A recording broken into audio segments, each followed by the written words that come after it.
चक्षुरुन्मिलितं येन तस्मै श्रीगुरवे नमः। नमः ॐ विष्णुपदाय कृष्णपृष्ठाय भूतले श्रीमते भक्तिवेदान्त स्वामिनिति नामिने।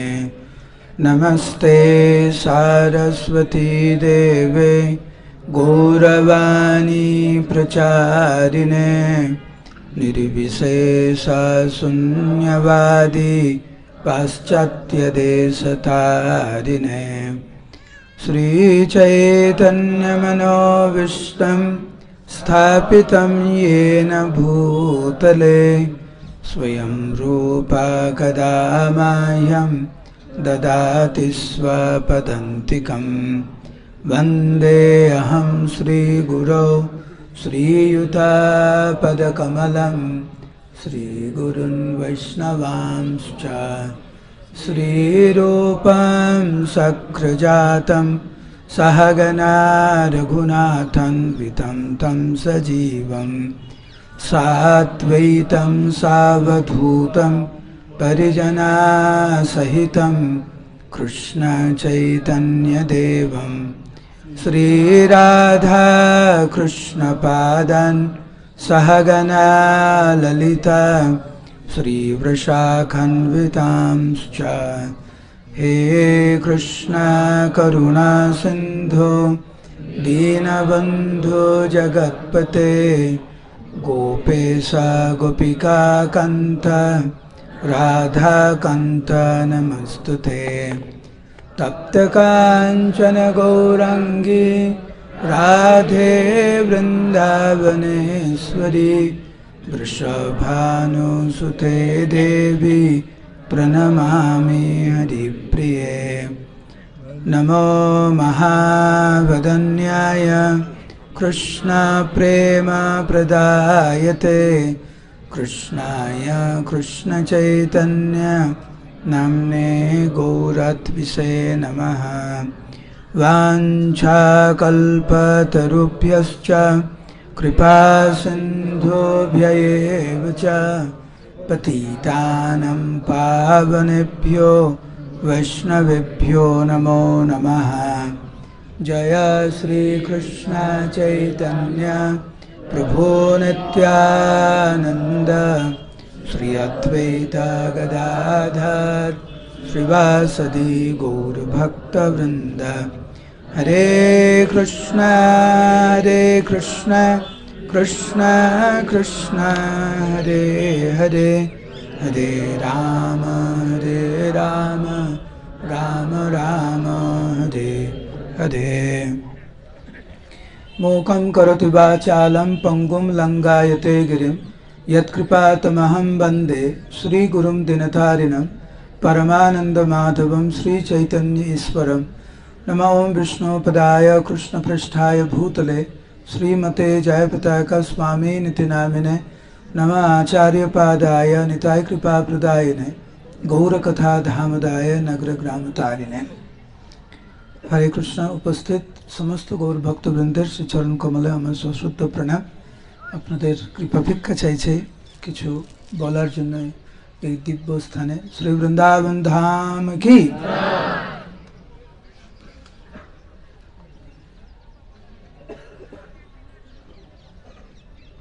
ব্রজমণ্ডলের কথা লোকে প্রায় ভুলেই গিয়েছিলেন, ঠিক যেরকম শ্রীমান মহাপ্রভু চলে যাওয়ার পরে নবদ্বীপ ধামের কথাও প্রায় লোকে ভুলে গিয়েছিলেন।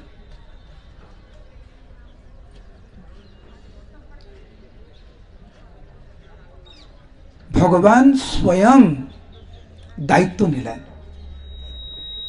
এই বৃন্দাবনের মহিমা এই জগতে আবার প্রকাশ করার জন্য।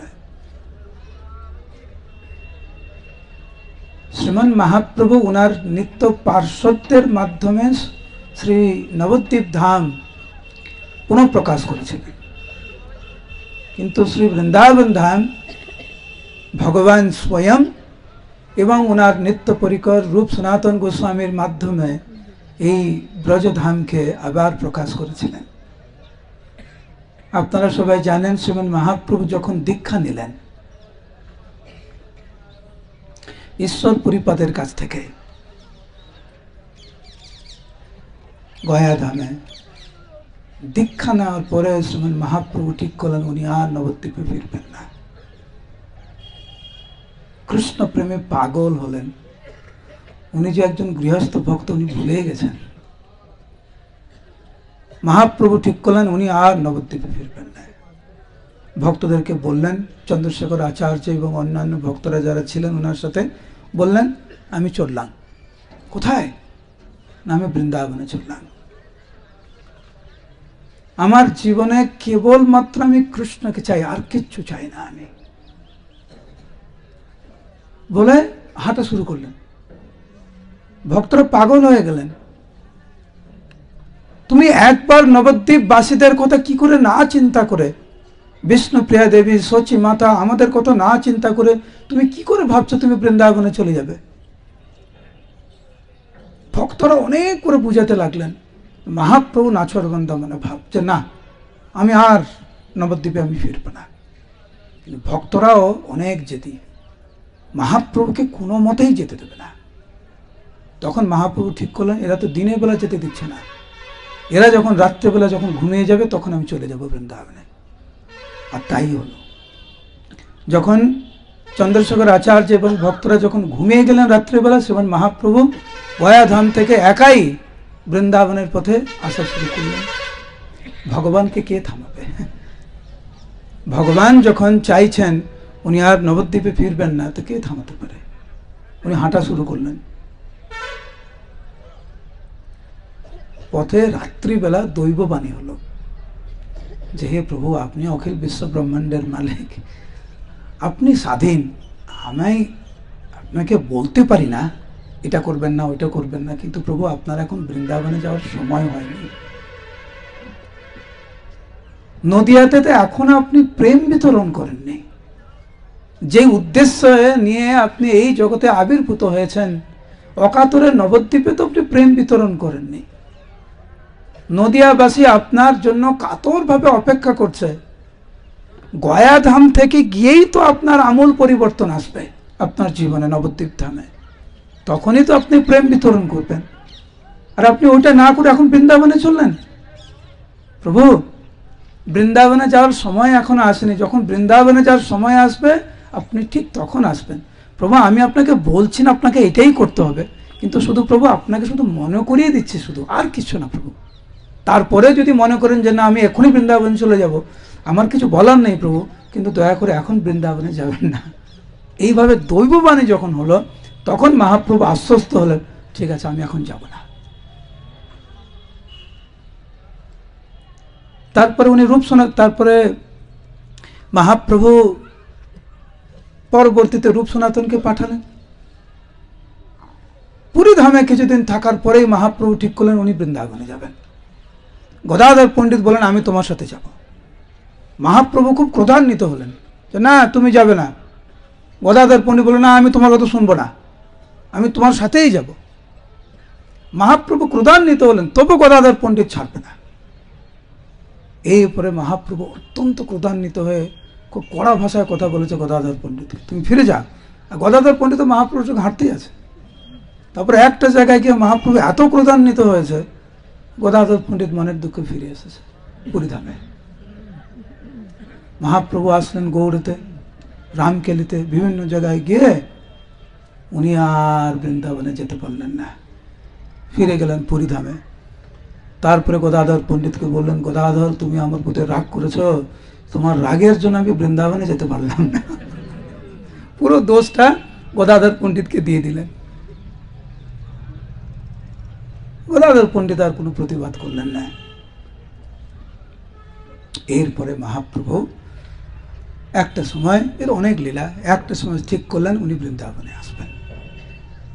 সবার থেকে অনুমতি নিয়ে ঝাড়খণ্ডের পথ থেকে উনি আসা শুরু। এই যে বৃন্দাবনে যে আসবেন তার ভাব, যে পুরীতে উনি যে কৃষ্ণপ্রেমে যে আনন্দ পেয়েছেন, ঝাড়খণ্ডের বনে তার থেকে শতগুণ আনন্দ পেয়েছেন, তার থেকে লক্ষ গুণ বেশি আনন্দ পেয়েছেন যখন শ্রীমান মহাপ্রভু মথুরাতে প্রবেশ করেছেন।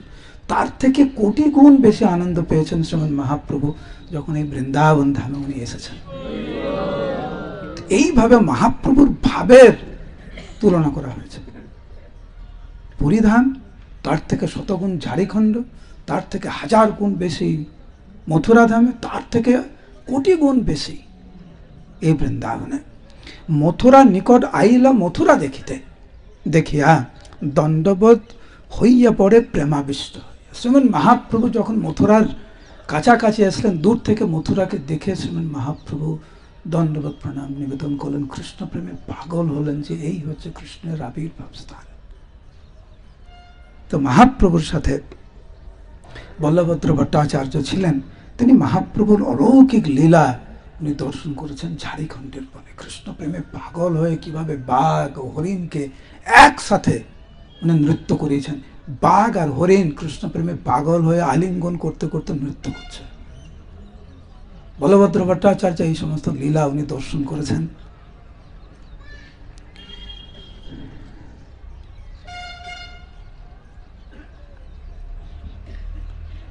ভগবান মহাপ্রভু যখন মথুরাতে যখন প্রবেশ করলেন, কিবা স্ত্রী পুরুষ বাল বৃদ্ধা যুবা যত সবে চতুর্দিকে ধায় হইয়া উন্মত্ত। সবার হৃদয়ে জানি না কেন, কেউ বুঝতে পারছে না কেন, যে মহাপ্রভুকে দর্শন করে একটা স্বাভাবিক প্রেম ব্রজবাসীদের, একে চিনা চিনা লাগছে সবার মনে। কিরকম চিনা চিনা? ঠিক যেরকম ব্রজবাসীরা কৃষ্ণকে দেখে যেরকম আনন্দ পেয়েছিলেন, শ্রীমান মহাপ্রভুকে দেখে ব্রজবাসীরা সেইভাবে আনন্দ পেয়েছিলেন।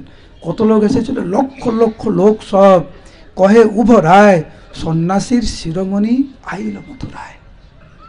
লক্ষ লক্ষ ব্রজবাসীগণ তারা দেখছে, এ তো আমাদের কৃষ্ণ, এ তো সন্ন্যাস রূপ ধারণ করেছে, কেন আমাদের লালা সন্ন্যাস রূপ ধারণ করে এখানে এসেছে।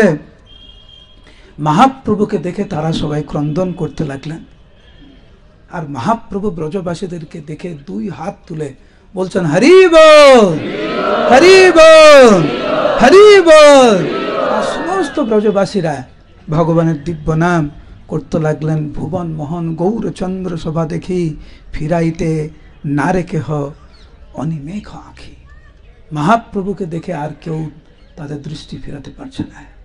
মহাপ্রভুকে এত ভালোবাসতে শুরু করেছেন সবাই। এইভাবে মহাপ্রভু মথুরার মধ্য দিয়ে গিয়ে উনি বিশ্রাম স্থানে গেলেন।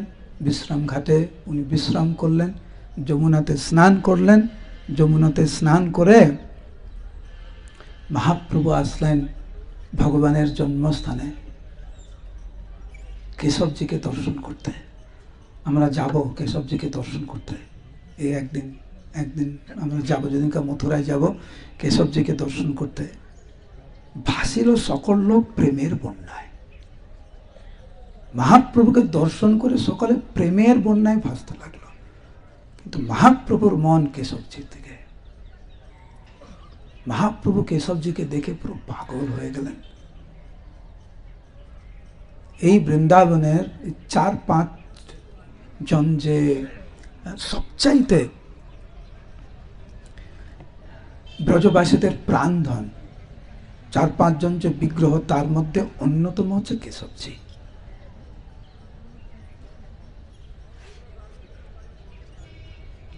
কেশবজি, হরিদেব আছেন, হরিদেবকে আমরা দর্শন করব। দাউজি আছেন আর গোবিন্দজি।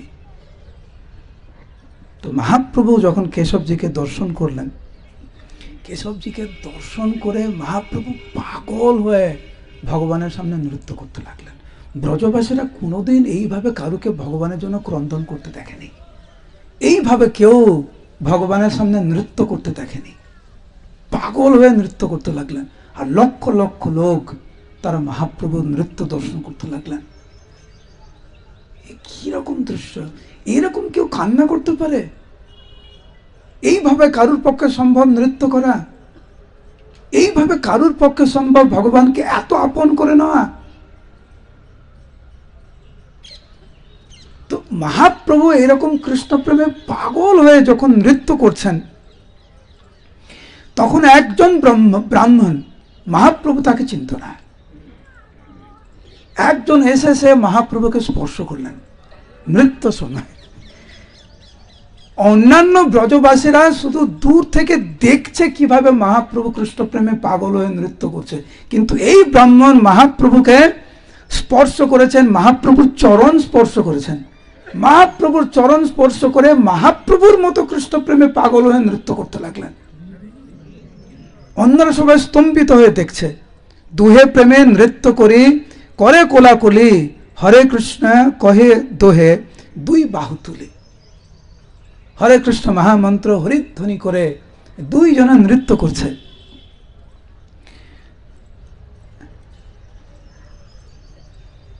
তখন ব্রজবাসীরা এরকম চিন্তা করছে যে যাকে দর্শন করে কৃষ্ণ প্রেম হয়, যাহার দর্শনে লোকে প্রেমে মত্ত হইয়া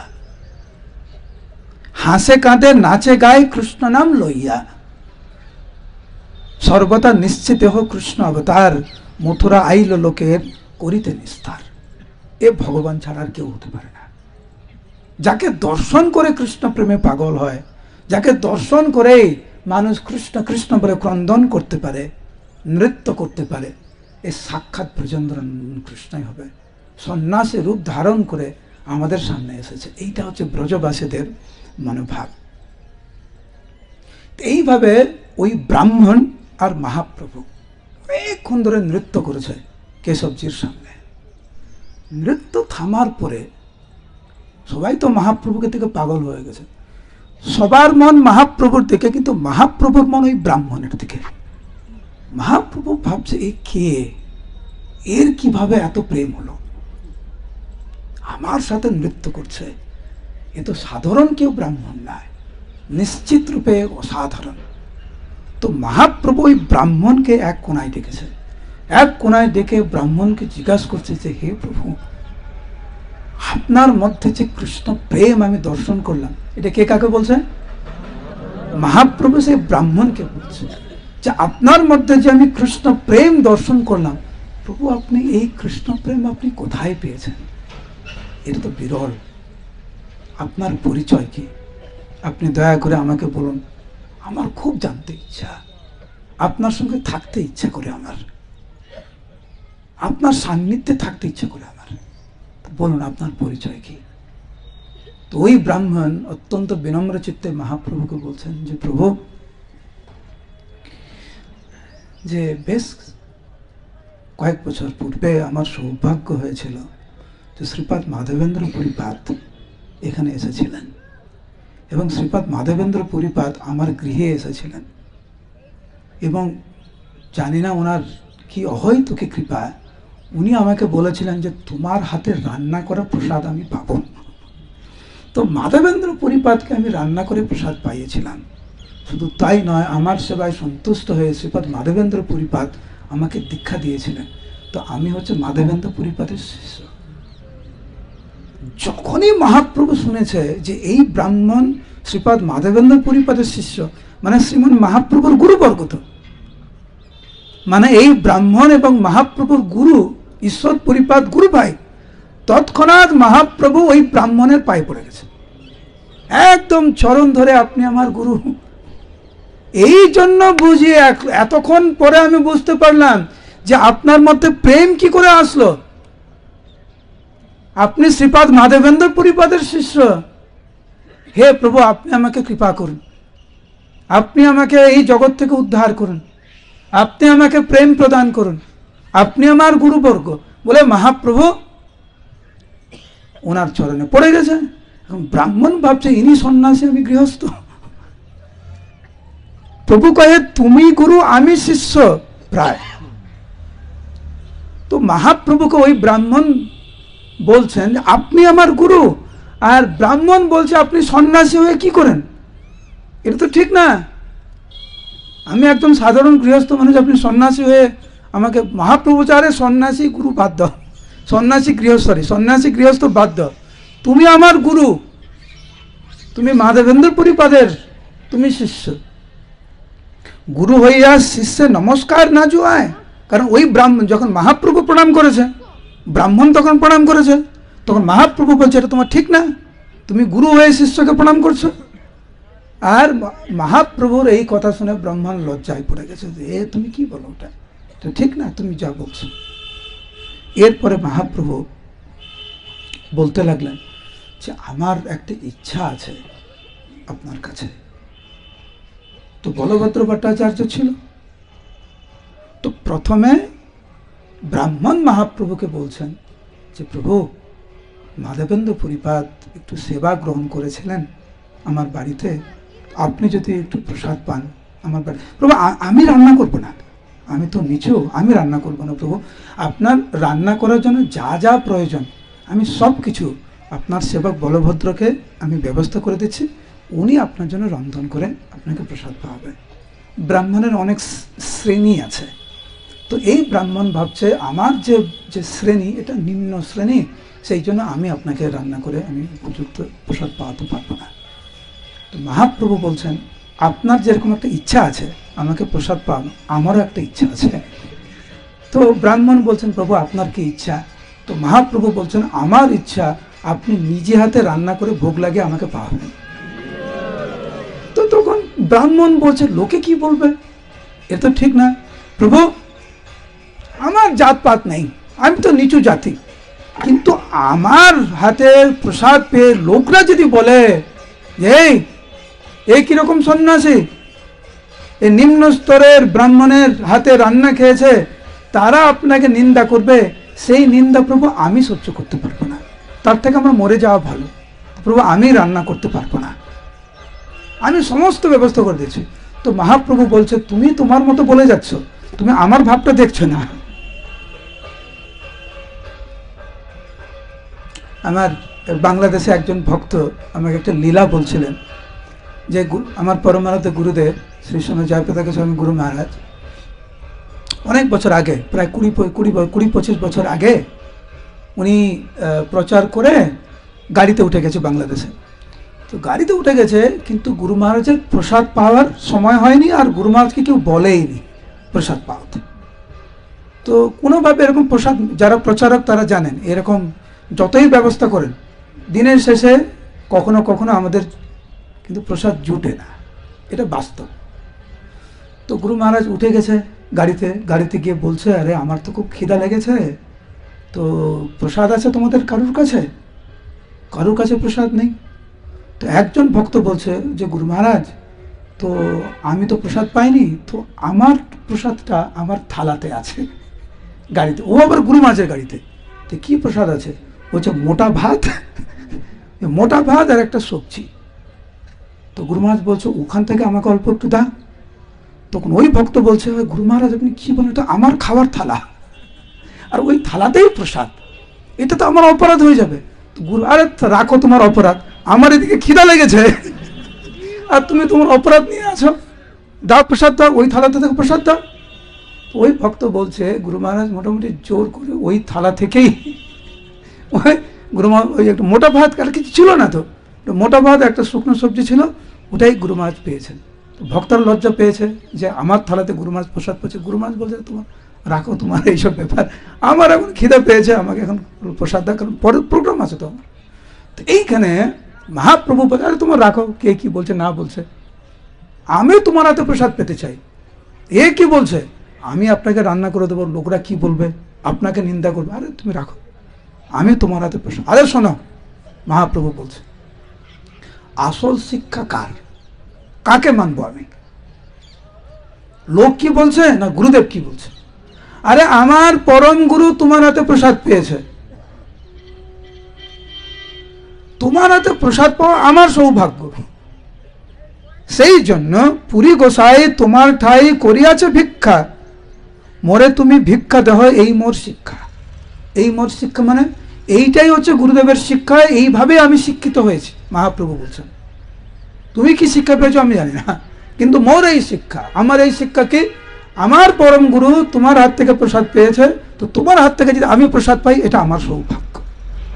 তো মহাপ্রভু যখন এরকম করে বলছে, তখন ওই ব্রাহ্মণ বলছে আর থাক কে কি বলবে না বলবে, ভগবানের যখন ইচ্ছা আমি রান্না করে প্রসাদ পাবো। তখন শ্রীমৎ মহাপ্রভুকে সেবা করার জন্য এই ভক্ত অত্যন্ত আনন্দিত চিত্তে মহাপ্রভুকে রান্না করে প্রসাদ পান। শ্রীমৎ মহাপ্রভু কি জয়।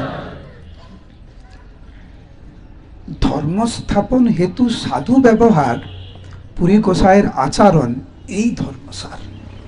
মহাপ্রভু বললেন যে পুরী গোসাই শ্রীপাদ মাধবেন্দ্র পুরী গোস্বামী পাদ যা আচরণ করেছেন এইটি সমস্ত শাস্ত্রের সার। কার বাড়িতে প্রসাদ পাবেন?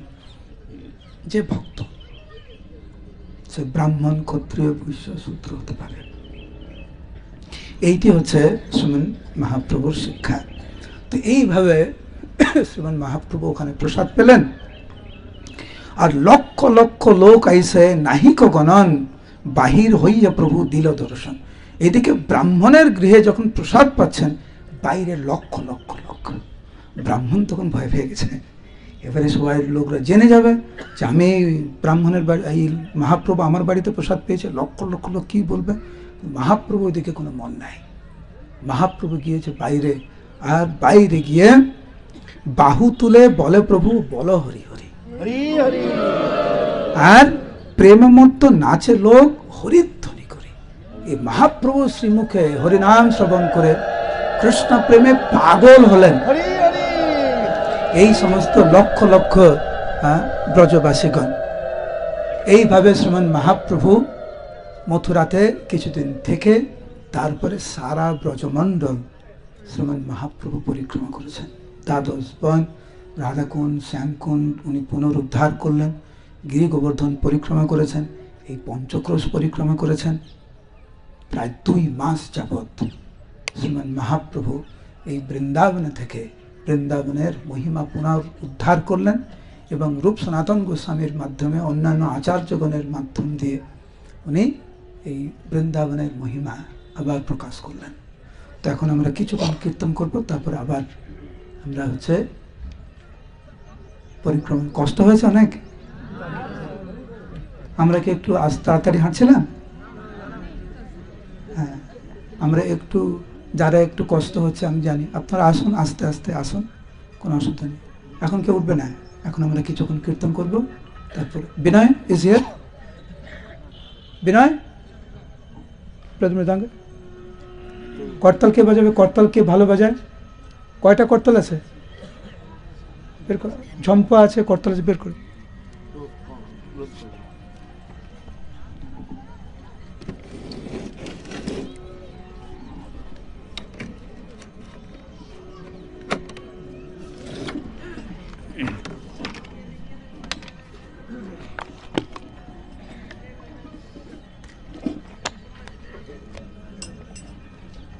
আমরা যখন আজকে আসছিলাম ঠিক যমুনার আগে, সেখানে মহাপ্রভু বৈঠক, জানি না আপনার দর্শন করেছেন কিনা। ওই স্থানে এসে শ্রীমৎ মহাপ্রভু ওইখানে হরিনাম করেছেন। এবং এই যে আমরা যেটা করছি পঞ্চক্রোশ পরিক্রমা, এটা শ্রীমৎ মহাপ্রভু সাক্ষাৎ উনি পঞ্চক্রোশ পরিক্রমা করেছেন নিজে। এবং মহাপ্রভু ওইখানে ছিলেন। মহাপ্রভু বিভিন্ন স্থানে উনি ছিলেন। তো আমরা যে এই বর্ষানা যাব, নন্দগাঁও যাব, মথুরা যাব, কেশবজিকে দর্শন করব, গোবর্ধন পরিক্রমা করব, এই বৃন্দাবন পরিক্রমা করছি, সব শ্রীমৎ মহাপ্রভু করে গেছেন। এবং ওনার ইচ্ছা অনুসারে আচার্যগণ এর মহিমা প্রকাশ করেছেন। এটা শ্রবণ করে ওনার পদাঙ্ক অনুসরণ আমরা করছি। হরে কৃষ্ণ।